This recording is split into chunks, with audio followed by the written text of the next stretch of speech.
Haideți să vedem ce se întâmplă sau ce facem la un piersic, un nectarin, dacă el nu a fructificat într-un an de zile, în anul respectiv, să spunem așa, datorită înghețului, brumelor și așa mai departe.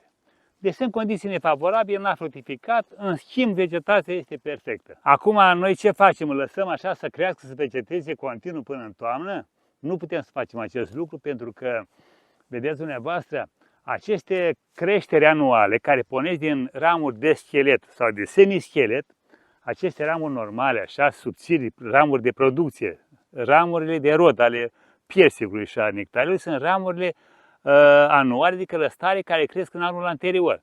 Lăstare de anul ăsta vor fi ramuri de producție pentru anul următor. Pe ele se formează, pe lungimea lor, se formează fructe. Ramurile care n-au fructificat, ele trebuie să eliminate, pentru că altfel vor genera alți lăstari, alte ramuri în vârful lor. Și în felul acesta ne ducem cu pomul către extremități. Mai mult de atât ne îndepărtăm cu rodul față de pom. Și haideți să ne apropiem cu camera, să vedem exact despre ce este vorba. Asta este o ramură de schelet, da? Pleacă de la bază, de acolo, de undeva, continuă aici, pe toată lungimea, până la nivelul capului meu. Așa recomandat eu întotdeauna, ca ramura de schelet să fie la înălțimea omului, deci 1,80 m, așa se spune, sau chiar 2 metri. Bun. Pe toată lungimea asta, pomul ăsta are vârsta de undeva de 15 ani. Și am renunțat la ramuri de semischelet, pentru că era foarte aglomerat, era mai îmbătrânit, și a rămas doar cu ramura de schelet care să genereze elemente de rod. Vedeți dumneavoastră acest lăstari, care a crescut anul acesta și cresc în continuare, pentru că nu au un mugure apical închis, vor crește în continuare sau vor ramifica în continuare, vor face anticipați unele dintre ele. Sunt ramuri care anul următor vor fructifica pe lungime. Aici piersic, aici vor face câteva sau mai multe piersici în funcție de starea lui. În schimb, ramura asta de aici, o vedeți significată, asta este ramura care trebuia să fructifice, vedeți? Aici trebuie să aibă piersic, aici și până în partea superioară tot face piersici. Așa face și nectarinul și piersicul. Ia uitați aici, ramura asta ramificată este ramura care a crescut anul trecut și trebuia să fructifice anul ăsta. Noi știm că ramura anuală la piersic are muguri mixte, adică are undeva un grup de muguri, 2 muguri floriferi și un mugure vegetativ pe mijloc. Dacă el n-a fructificat, a rămas mugurile vegetative, vedeți ăsta. Aici la fel, peste tot la fel. Dacă a fructifica, acest lăstar vegetativ era mult mai mic sau nu exista deloc. Rămânea doar fructele, atât 2 fructe, 1 sau 2 fructe. Acum, dacă n-a fructificat, au pornit în continuare lăstare vegetative. Așa se întâmplă și aici la fel. Și ce mai observăm noi? Că partea bazală a ramurii anuale, dacă n-a fructificat, a generat acești lăstari care au 5-6 cm, 10-15 dar în partea superioară sunt mult mai puternici, vedeți, sunt mai groși, mai lungi și au și anticipați. Asta ce înseamnă?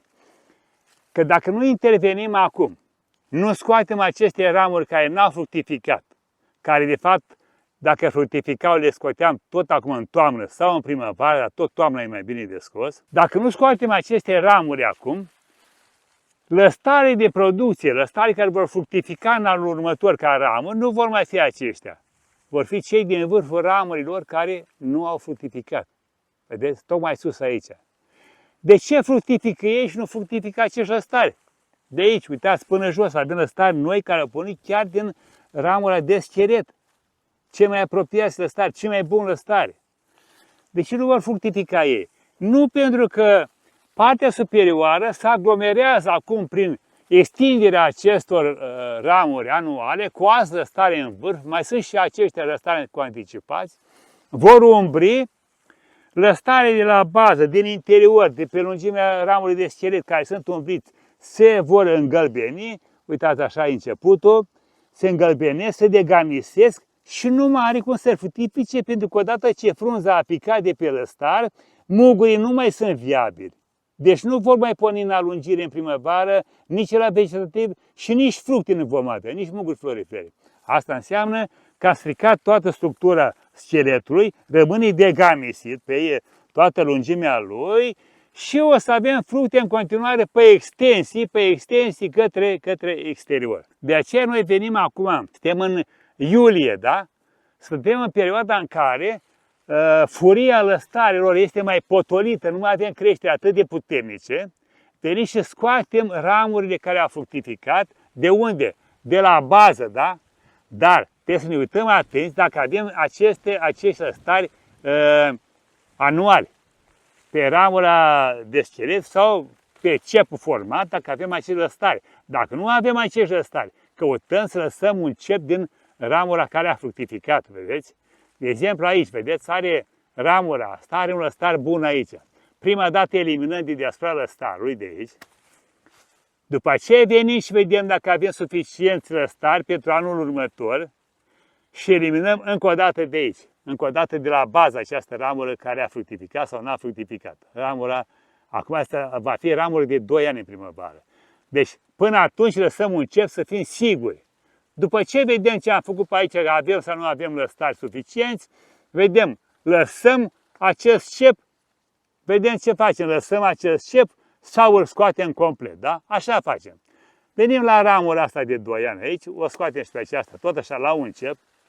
Aici are, asta vedeți, are și aici un lăstar frumos, vedeți, ăsta de aici. Scoatem tot așa la un cep. Lăstarul ăsta, vertiginos, foarte semeț, îl scoatem la inel, da? Îl scoatem la inel pentru că are foarte mulți anticipați, foarte puternic și v-am oprit foarte mult în zona de sub el. Mergem mai departe, ne uităm pe aici să vedem ce mai avem, da? Aici avem lăstari anuali, peste tot lăstari anuali. Aici avem o ramură care n-a fructificat, da? Dar avem și elemente bune noi, avem lăstari noi aici, vedeți ce frumos sunt și ăsta și ăsta, și atunci eliminăm la inel, da? Dăm jos. Mergem mai jos, ne uităm de ce avem aici. Ce avem aici? Avem ramuri care trebuia să fructifice, vedeți? N-a fructificat. Asta n-are nici lăstar care să formăm un cep, scoatem la inel, vedeți dumneavoastră, la inel, lăsăm inelul ăsta de aici, pentru că de aici pornesc ca să lăstar. Uite cum a pornit ăsta de aici, vedeți? Ăsta a pornit din inelul de aici, din inelul ramurii care trebuia să fructifice. Aici la fel scoatem la inel, vedeți? Deci nu mușcăm inelul din lemnul bătrân. Lăsăm inelul pentru că aici are muguri de rezervă care va genera acești lăstari noi, ramuri de rod pentru anul viitor. Aici avem o ramură care trebuia să fructifice, n-a fructificat, o scoatem undeva la un cep, să vedem la urmă dacă o eliminăm de tot. Cred că rămâne un cep totuși. Mergem mai sus, vedeți aici, ramura asta care n-a fructificat, a generat așa un lăstar cât mai aproape de lemnul bătrân și venim și o scoatem și pe aceasta de aici și lăsăm lăstarul în continuare. Avem și lăstari, 2 lăstari, 3 aici, 4 în continuare. Mai avem o ramură aici care trebuia să fructifice, vedeți asta de aici, n-a fructificat, scoatem tot așa deasupra la un lăstar, dăm jos. La bază aici mai avem, vedeți, ramura asta care n-a fructificat. La inel, da? La inel și aici. La inel asta înseamnă că în anul următor, în primăvara următoare, de acolo la inel va genera alți lăstari tineri. Bun, și acum facem inventarul. Avem așa, avem ramuri de rod. Aici, aici, aici, aici, aici, aici avem foarte multe ramuri bune, foarte mulți lăstari care vor deveni ramuri de rod în primăvară, vedeți? Suficiente. Deci nu mai avem nevoie de acest cep. Și acum scoatem la inel. Aici, vedeți, avem așa, lăstarul ăsta, avem aici, undeva la 30 de cm, 35. Foarte bun lăstar este, foarte bun. Până în toamnă ei se mai îngroașă, vor forma muguri serioși pentru rod. Avem și aici, avem și în partea de sus. Deci nu ne mai trebuie acest cep de aici și o scoatem la inel. Nu lăsăm cioate, adică dacă nu avem lăstar pe el, nu lăstăm, îl scoatem la inel, că se usucă până la inel se usucă după aceea. Și aici avem așa, un lăstar bun, cu anticipat, 2 anticipați, unul foarte puternic aici, foarte puternic, ăsta este, vedeți? Îl scoatem și pe acesta la inel, undeva de pe aici, să vedem noi cum agățăm, ca să ne iasă treaba bună, să vedeți și dumneavoastră. E mai dificil cu o mână să faci treabă, dar sper să reușim. Uitați să scoatem de aici. Ia să vedem. Exact de aici.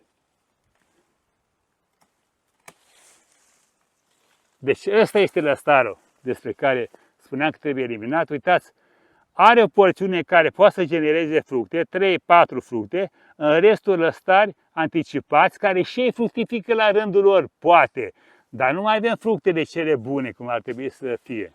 Și atunci lăsăm doar lăstare simpli, fără anticipați, și eventual lăsăm și cu anticipați dacă nu avem suficienți lăstari de genul acesta, vedeți? Deci așa procedăm cu fiecare ramură de schelet, dacă pomul nu a fructificat. Important este așa ca dumneavoastră să știți principiul care se folosește, ce schemă folosim în aceste situații, că în restul vă adaptați în funcție de situația pomului, cum este pomul, că e cu 2 ramuri de schelet, că e mai mult, că e mai înalt, că e mai jos. Important este să avem lăstari fără anticipați și dacă nu avem suficient, lăsăm și cu anticipați, da? Cum formează pe vârful lor, uitați aici, formează anticipați. Deci lăsăm și anticipați ca să nu forțăm pomul prea mult, adică nu luăm foarte mult din vegetație. Pentru că dacă luăm foarte mult din vegetație, eliminăm toți lăstarii cu anticipați, să spunem așa, se întâmplă următorul fenomen. Lăstarii care rămân vor porni în vigoare repede și vor forma ei la rândul lor anticipați. Deci facem o tăiere ponderată în primul rând și în primul rând eliminăm ramurile care au fructificat. După aceea, dacă ne permitem și vedem că avem loc, adică nu degalisim pomul foarte mult cu delăstare în vegetație, atunci mai intervenim și luăm și 1, 2, câțiva cei mai puternici lăstari cu anticipație, îi dăm jos și pe ei. Dacă nu îi mai lăsăm, îi lăsăm până la ieșire din vegetație, adică până în septembrie. Și atunci clar îi dăm jos și atunci și vor rămâne doar acești lăstari care vor deveni ramuri foarte bune de producție. Deci dacă avem aceste elemente tehnice care să le memorăm, știm cum să facem pomul după tăierea, după un an dificil, după un an în care el nu a fructificat, fie pesic, fie nectarin, este aceeași situație. Nu uitați că acest canal este gratuit, informații gratuite horticole și abonamentul este gratuit pentru toată lumea. La revedere și succes pe toată linia!